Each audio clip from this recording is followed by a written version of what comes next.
We I live. like I like the intro. It gives me an opportunity to realize whether or not the stream is muted Ah, because yes. it's an opportunity where there's noise coming from the stream that I'm not talking into or that no one else is talking into. But I'm not Hmm. hearing any repetition. So it's like, oh, I'll just go ahead and click that. Boom, there we go. There we Hey, go. All are we still audible during the opening? I always Uh, forget. we are not audible during the opening. Okay. Um, Sometimes I uh, always wonder, I was like, should I have to shut up? Do I have to be quiet? yeah, no, No, I to make you any can go jokes. for it. Last week, we were in the middle of a conversation when I switched over. It was just fun, just to hear people just hear the last bit. This week, what I will try to do is actually use the outro. Um, anyone who watched or listened to last week's podcast realized that the podcast ended abruptly, and that's because I transitioned to the power down screen instead of the outro. So it just sort of ended with me saying, "Stefan, we need to have words." And next time someone goes into the podcast, it'll just start a next podcast. No exit. But yeah, we're here. It's the Immaterial Gamers livecast. Ryan has a voice edition, also known as episode 242, and I've got Duncan. Hey, I also have a voice. Yeah. Oh, I'll tell you, I didn't yesterday. So as I made the mistake of streaming on Sunday after taking a trip out with Martin and a bunch of the lads and Dee to Manchester, to the nice town of Manchester, where we played mini golf, junkyard golf, basically crazy golf set in a junkyard. Oh, look, there's a chat. The boys. The boys. Boys. The boys plus D. Yeah, plus. So yeah, we went there. We had a load of fun. We had some drinks.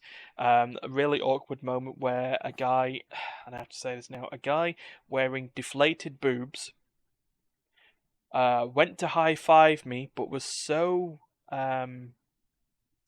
drunk he didn't realize that I wasn't part of his party. So he goes high five, and as I go to high five, he just realizes that. Sorry, mate, I've had a bit in me. It's like, do you know? I would have just. I would have just carried I on, would. mate. Yeah, I was just Yeah, like, just go for it. It's like we're all having a good time, you yeah, know.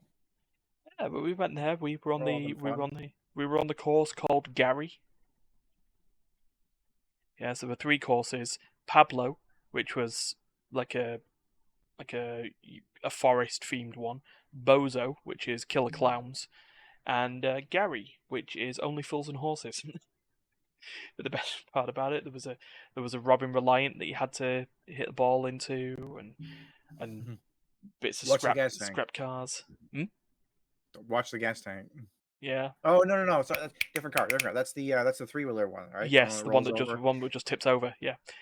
Yeah, I was thinking about the Ford. Was it the Pinto? The one that The has Pinto, the the one that shitty, has the exposed gas shitty. tank.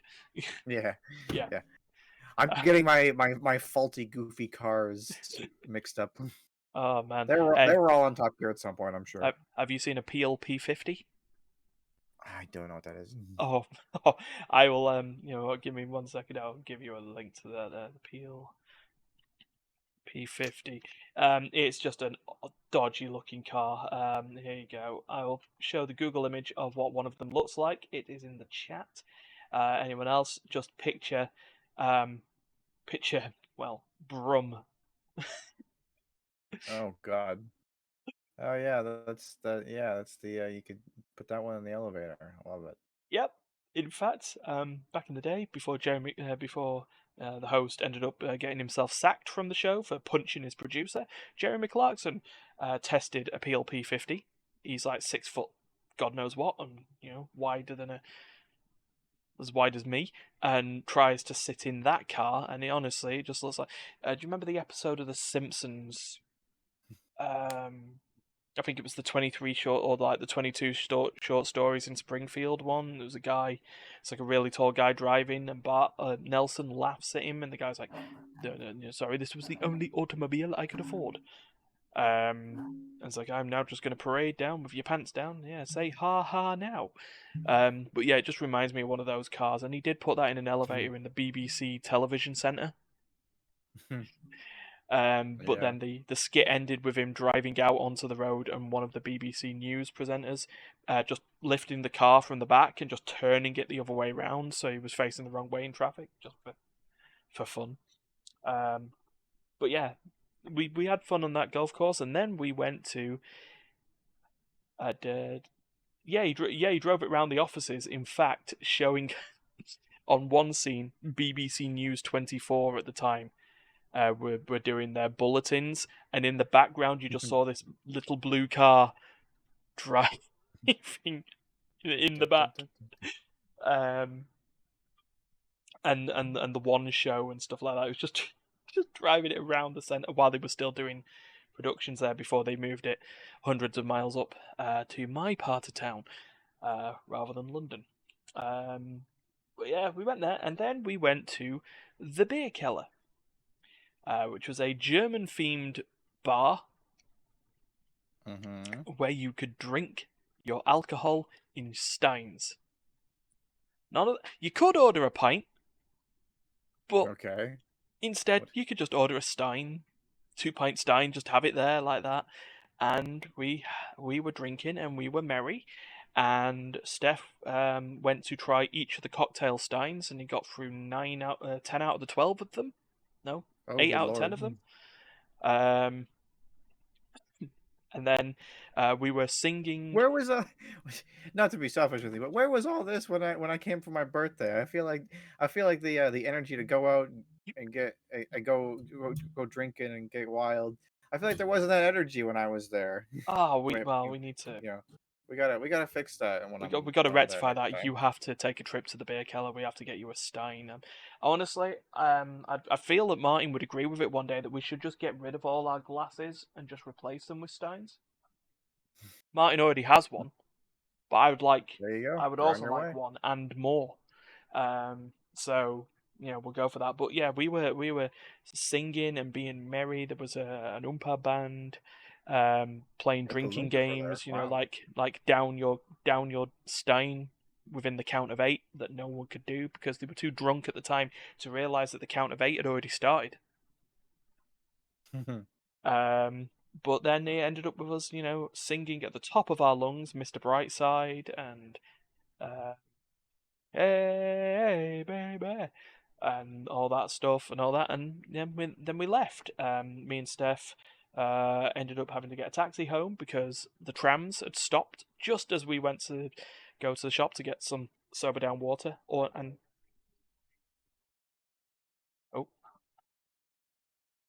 dear, just a slight interruption.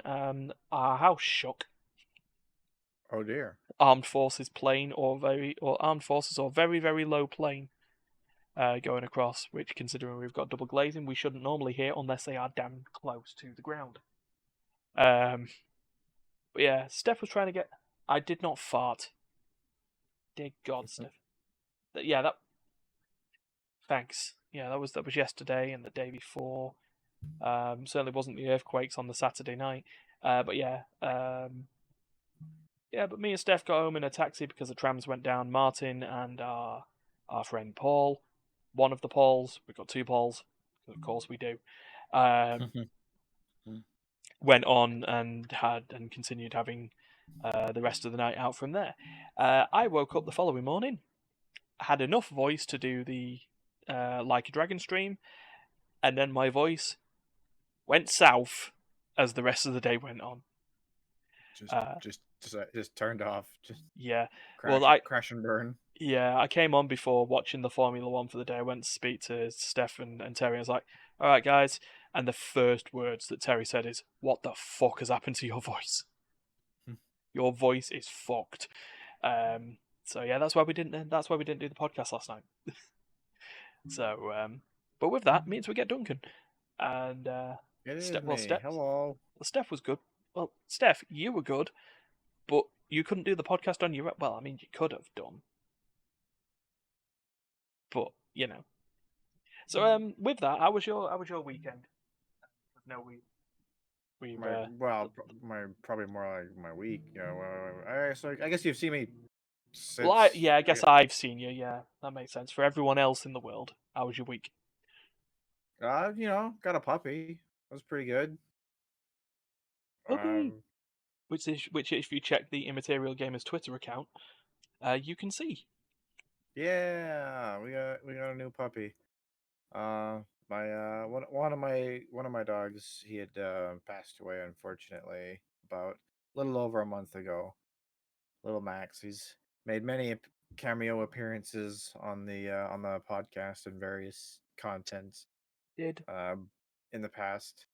And it was sad that he had passed away about 5 or 6 weeks ago.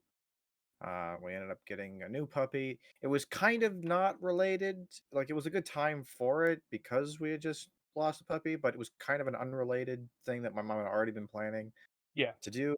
So we ended up getting this new puppy. It's it's a Chinese crested, which if you've ever seen any of my other little dogs running around, my mom's got a couple of them already. They're about 8 to 10 pounds. They're Mhm. lanky little things. They got crazy hair and usually short bodies. It's your short hair, I should say. Uh, they're they're kind of funny looking. A lot of people make fun of them for their appearances, but they're pretty good dogs. She's a very sweet puppy, I have to say. Her name is Bindi. Bindi. Yes, there was a point where we might have gone with Birdie because she was from Alberta, and Ah. there was kind of a name. There's a kind of connection there. Turns out in Alberta, the name Birdie is like the go-to name for like 50% of female dogs in the whole province. Oh right. So, So someone says Bertie, and half the town's dogs just go. well, even worse than that, yeah, half the dogs in Alberta go, "Ugh," and then half of the like animal care experts in Alberta go, oh, because they're just tired of hearing the name over and over again. Trust Yeah. me, when you work with animals, you get tired of it's like, oh look, it's Bella, or oh it's Luna. Hey Charlie, hey fucking Cooper, whatever your name is. Mhm. It's like you get four names that you cycle through, and no one has any creativity. So while we really liked Birdie because there's no birdies in Ontario, Mhm. perhaps unsurprisingly, when we heard that, we were like, "Nah, we're gonna come with something different." And So thus we went, Bindi. Puppies Dogs "Yeah." now has their own working place within the Immaterial Gamers staff. Uh, I mean, I guess we do now at this point. Oh no, voice. No, now is not the time to go on me. No. Yeah, she actually came in the day I did my 12-hour stream. Yes. That was kind of the reason I picked that day because I knew that my mom would be out of town, so it would be like, I would have just be me and Andrea the whole day to ourselves, basically. Hmm. And the reason I started so early is because, like, okay, mom's coming home between 8 and 9 o'clock, Yeah. so I want to try to make my stream take place between like 8 and 8, and be like, it'll be a great timing. I finish my stream, I wrap everything up, and I go outside to meet my new puppy or our new puppy. I mean, it's a family dog. Yeah. And then you went into overtime. Yeah, I went a little bit over time, yeah, Which I just because it's apologize, like, by the way. I didn't realize that timer was going to cause the words "starting soon" to happen once it ran out, yeah, giving you I like an almost PTSD style situation. It's like, wait, that was just the pre-stream. yeah, oh god, but it was, yeah, I went over time because it's like, the 12-hour stream, it was okay. It's like it was a little bit weird, Mm, It's I didn't end up getting nearly as many emblems as I was maybe hoping to get. yeah, Um, because I don't know, I just got really sucked into the Chow you got Garden preoccupied business. with the Chow Garden, man. I honestly thought it was fun. There was just this sort of side game that you just went for. Just like, "Man, you know what, fuck the emblems. I want to sort out Bigfoot." That was one Yeah, of the two chows that they had yeah, initially. yeah. I Well, want. three chows, wasn't it? By the end, you had Uh, Bigfoot for racing. and you Yeah, I had initially had Bigfoot. Stefan for I karate. initially I raised Steph to be geared towards the Chow karate. Um, but it turns out Steph's Chow was actually really bad, so I just decided to invest in Bigfoot instead. Which was Um, hilarious for it to be called Bigfoot, considering it had no feet. yes, that was the joke. Um, well, there were technically four Chow in total. Mm, One of them yeah. was named, I think, just Schlurp because that was Andrea's name for Slurp. it, and one was named Terry. Terry was far and away the worst Chow. Oh, His letter grades were quite awful. I don't think he had any stats above like a C grade. He had oh two E's, God. which is like the lowest rank you can get. Oh yeah, because that was the thing with Adventure 2, wasn't it? You could take it to like a doctor, and it would like evaluate Mm-hmm. um what it'd be like. Uh, Tell you how good your Chow was or how shit they were. yeah. See, so my feeling by this, I was initially going to say that by the time you finish the 12-hour stream and then 2-hour-ish pickup stream Yeah, it for was actually close. It was finishing the closer thing, to 3 by the time we were done. yeah. Um, so by the time that had happened, sorry, I'm looking at the LEC, everything's going crazy. Mm.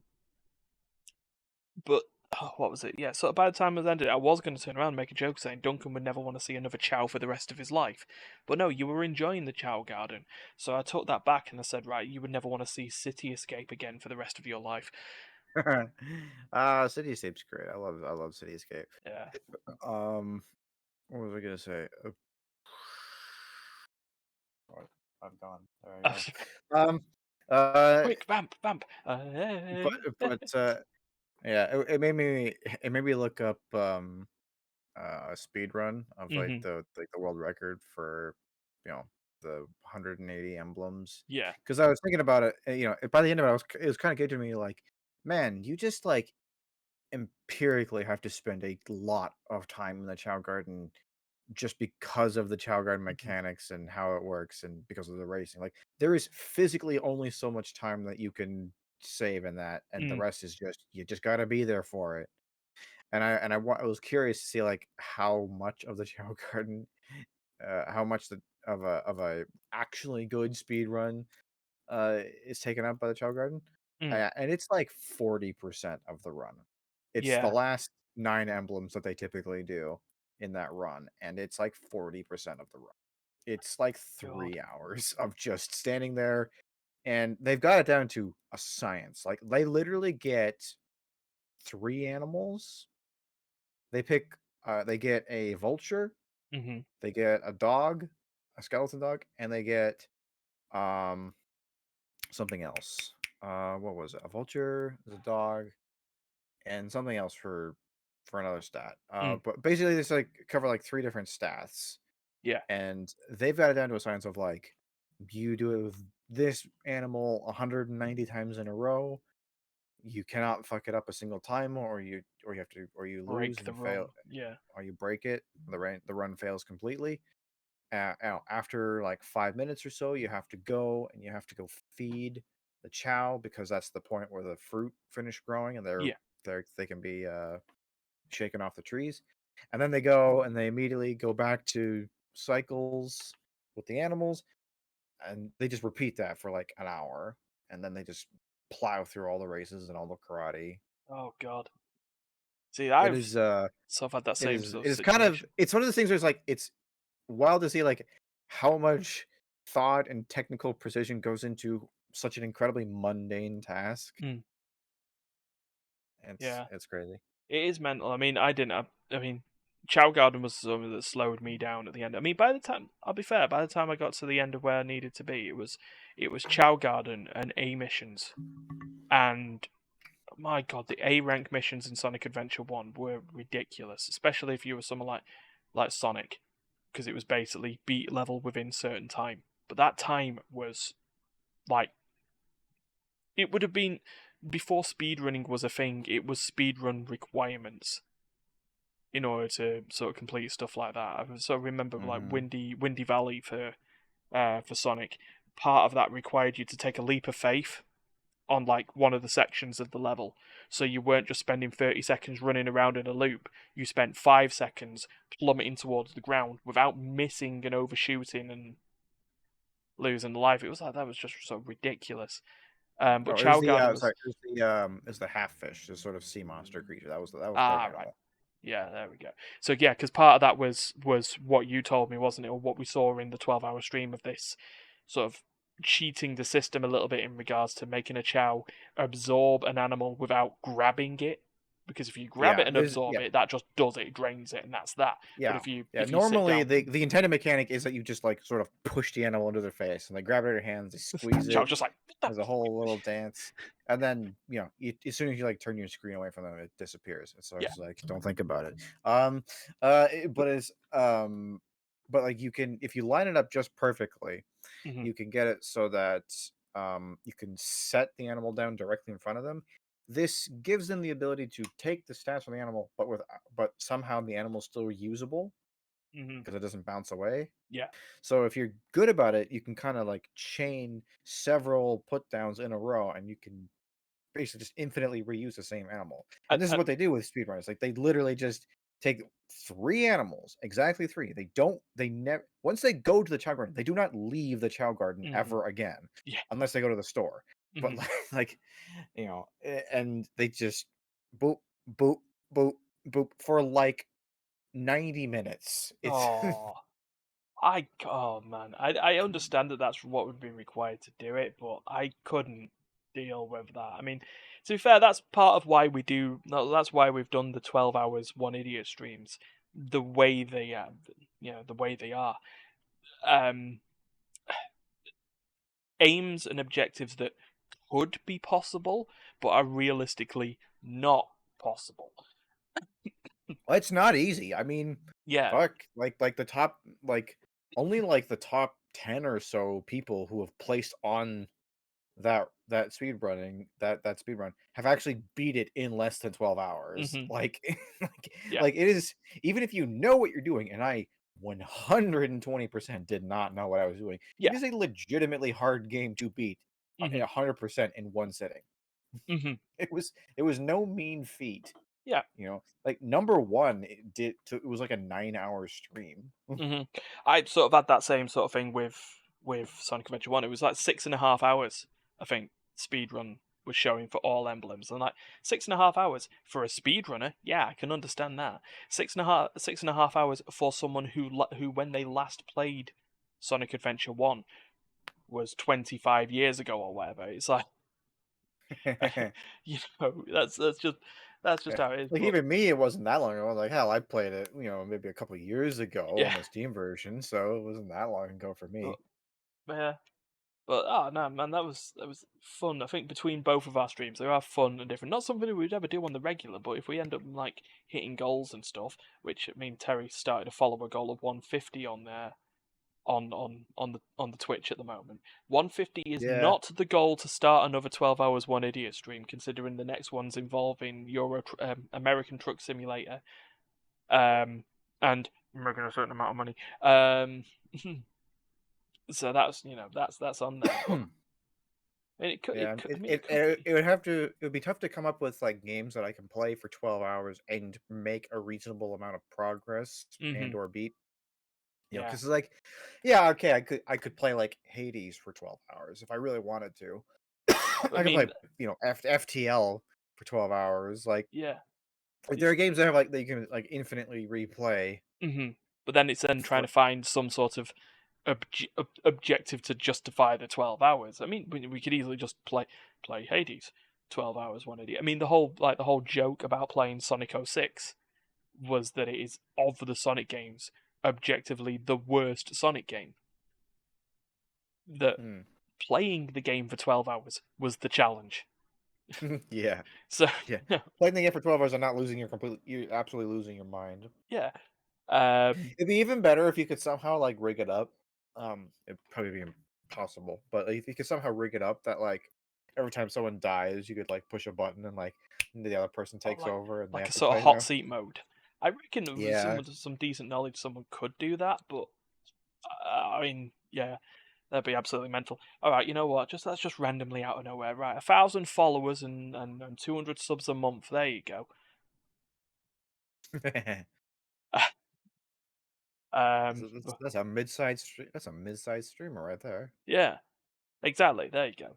Um, so other than Sonic, what is there anything that you've picked up that you want to talk about? Because there is a game that I do want to have a quick Oh, no, talk. I not really. I don't I've had a bad week for, like, just gaming Oh, brain. Like, I've not really been enthusiastic about games. Like, at some mm. point on one of my days off, I plugged in my Switch because it was the battery was dead. Because I was like, "Oh, I kind of want to play Engage," and then I didn't. I just didn't play it the whole week. I was just sort of Oh man. like, there are games now. I'm like, it's like there are games that I would play regularly. I'm like, I just don't feel like it. You know, the closest thing I've come to being like, "Ooh, I'm into this now," is like when you were talking about your league tournament. I was like, Yeah. yeah, maybe I'll play more games of like normal TFT because I never do that Yeah, anymore. I've actually I used to prefer normal TFT, yeah. but I it's think just more that was stressful now. yeah, that was sort of the thing, wasn't it? Because I mean, the whole reason we did yeah, and you played without me. Oh man. Yes, I did. Get over it. I But play games without you all the time. yeah. But I mean, the thing that yeah, the reason Team Fight Thursdays went towards the hyper roll as an idea was because we could get more games in a stream. That was sort of the whole idea of it, and then we put the wheel in to just make things a little bit more fun, or sort of change things up a little bit. But maybe going back to just doing normals every now and again throws things Mhm. in, and like just as an advanced warning, we are going to be doing normals again for Team Fight Versus Uh, because this should be the day that 8.5 comes out, which is the point of video game challenge, not so merry-go-round. Um, so you know that'll sort of your come big up, old but your big old tournament. yeah, which will be interesting to see how things go there. Still currently has 7 people in the tournament out of You got 8. like 12,000 RP. I say maybe Uh, you can uh, maybe you can somehow like buy your way to victory or something. I don't know. ooh, D's not joining. Buy some skills. Oh, I don't think. Look, And honestly, Ryan came in first and kicked all our asses last stream. I don't know why I'm making fun of him. yeah, right, in regards to that, which was a trial run, I have absolutely no illusions of getting anywhere near that come Sunday. But you know, hey, we'll I mean, see. to be fair, like they were last game when you go like 6 or 7, so it's Yeah, like I did. it's Yeah, not like it's not like it was a dominant performance. You no, just no, had the best score no. overall. I mean, I had you got a a first place and yeah, like a I had a second or third or semi something. yeah, I had a semi consistent 2 games, and then Yeah. just like it's complete death. So oh, there's Martin by the way. Hi Martin. Hi Martin. So okay, I guess I do get to talk something because you were mentioning charging your Switch up and launching it for the first time in forever when the battery ran out. I charged my Switch and I installed I purchased and installed Octopath Traveler 2. Because I've Mm. already played 90% of Octopath Traveler on the Game Pass, and even though it's not on there anymore, paying the same amount of money for Octopath Traveler or Octopath Traveler 2 on the Nintendo Store, which is just ridiculous. Nintendo don't like sales. They really don't. I granted the game is great either way, but yeah, no, I've been playing through 2, and I'm enjoying it so far.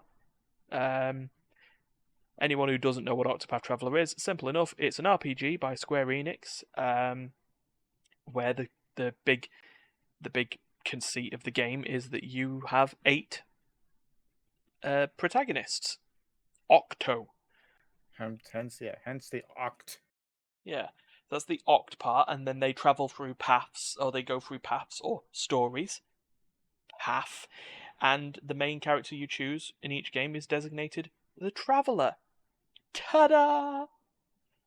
Yeah, 8 path traveler. Yeah, the whole idea is that there's 8 different classes that you can start a story of, and they have their own stories. But you join up with other members of your group, and you learn all their stories together. And once you complete all their stories, it all intertwines into a big finale. Not unlike the game that it was inspired by, Live a Live. say inspired by. It's basically a what do they call it? A successor in terms of video games. It's like a spiritual successor. There we go. And Octopath Traveler 2 follows the same sort of thing. So in the first game, you had the classes are exactly the same, like swordsman, scholar, cleric, apothecary, thief, dancer. Can I get the other two? Beastmaster, and the other one. I got 7 out of the 8. And that's exactly the same in this game. It's just that there's 8 new people to fill those roles. And going around the open world, each character has a class action, or normally has a class action, i.e., a merchant can buy stuff. Cleric can sort of guide people because they're holy.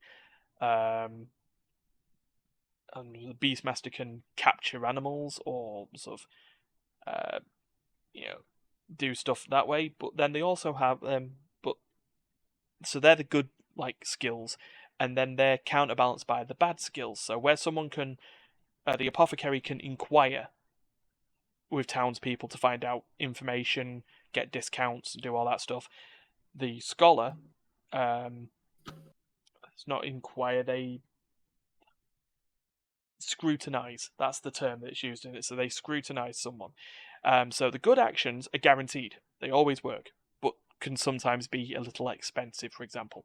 The bad actions are usually free, but if you fail, you reduce reputation. So it's like, you can do stuff. As a merchant, you could go and buy a sword off someone for a ridiculous price. Or if you're a thief, you can risk getting looked down upon and just yoink it from their cold dead hands. But they've added... But what they've additionally done in this one is that they've added a day-night cycle into the game. And as such, in there are certain actions that can be done at night, as well as some sort of benefits of, if you add this person to the party at night, you gain a buff. And if you can mug people and do all that stuff. But I'm enjoying it. The stories are all cool. In fact, it's actually a little bit they sort of streamlined it a little bit in regards to sort of it used to be on the idea that to get a new party member you had to go through their chapter 1 story first. Now you can find them, get the new party member, and then just carry on straight with the traveller, your selected character, who's usually locked into the party. You can just move on and then just start their stories anytime you want. Me, I like the stories, so I do it all the time. Combat is the same as it used to be in the first game. The idea is that you'd face an enemy, and an enemy has a big shield and a bunch of vulnerabilities, weapons, and elements. And every time you hit an enemy with the element, you'd lower the shield. Once the shield hits 0, they break, and they get stunned for a turn, and you can just launch attacks onto their doughy face as much as you want. And then it's kind of this is kind of like how the big monsters work in Three Houses, actually. You can they've got kind of like armor pieces, and you kind of whittle them down, and when you break them all down, they get stunned, and then you just go ham on them. And they had the things that you sort of flanked them because you deal. It was there was certain features that would happen if you hit them on each individual square, weren't there, and stuff like that. From what I remember, or from what I remember of your Three Houses playthrough, at least. Yep. But yeah, so they do that, and there's bits that come into it, like some enemies will have special abilities. Bosses will have special abilities, I'm going to charge up an attack, and while I charge up the attack, you can't reduce my shield because I'm invulnerable I'm not vulnerable to any attack. So you can't lower a shield down if you can't strike a vulnerability and stuff like that. But yeah, it's generally the same in this. Bunch of weapons, bunch of elements, kick the shit out of people, get experience, move on, enjoy story. Because again, a bit like Live a Live, the narrative. I'd say the narrative takes over gameplay in a sort of sense, and bosses are more puzzles than Yeah, than yeah, it does tank kind and of spanks. that does tend to be the way that they work out. They're Hmm. more puzzly than than like a true traditional RPG Yeah. setup. I mean, that was almost like a necessity for an unnecessary adaptation for just the way that Live's like narrative structure is arranged. Hmm. Really, like because with a traditional RPG, like you're with the same sort of continuous party throughout the time, so you've got time to like you can work on your skills and your levels and your composition throughout the game. Hmm. Whereas Live a Live, it's all broken down into their individual stories, and they only have so much time with them. So rather than having like an entire RPG's worth of you know shit to work on and adjust, you have to just kind of turn it more puzzle like. Yeah. Be able to do it within a reasonable period of time. Yeah. So yeah, because that was the thing. Because I think so we sort of looked at this at one point, like sort of comparing the two sort of situations that whoever the caveman was in you remember in Live a Live, it was traditional leveling system, kill enemy, gain XP. And then the next story you could play was the Sundown Kid, who starts at level 10 and is fixed at level 10, has no experience gain. Yep. So that was, I mean, to be fair, that story as well. But spoilers for the remake of the 20-year-old game. There was like 3 combats in the Sundown Kids story, in the Wild West story. It was like Yeah, pretty much. a I'll boss just fight, the entire part of the game, another boss fight, and then a third sort of like an optional boss fight at the end. Is just like, well, yeah, there you go.